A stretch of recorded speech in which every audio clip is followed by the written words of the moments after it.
ルのさゆり先生です。今回はこちらのじゃーん、フラワーペーパーですね。こういうポンポンとかを作る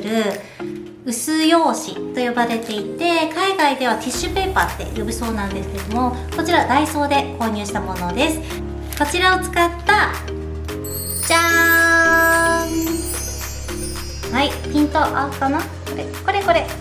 はい、このですね、お花のフードピックの作り方をシェアしたいと思います。今回も材料は全て100均で揃うものなので、ぜひ作ってみてください。このようにこちらのチャンネルでは誰でも簡単にできるパーティーアイテム DIY やプロの技をご家庭仕様にしたスタイリングのコツ、子供が喜ぶアイデア、パーティートレンドについて役立つ情報を発信していきますので、まだチャンネル登録されていない方、ご興味がある方はぜひ下のチャンネル登録ボタンからご登録をお願いします。それでは早速作り方に入っていきたいと思います。動画スタート。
いかがでしたでしょうか？ちょっとギャザーを寄せるところがコツがいるかなって感じもすると思うんですけども、ぜひたくさん作って練習して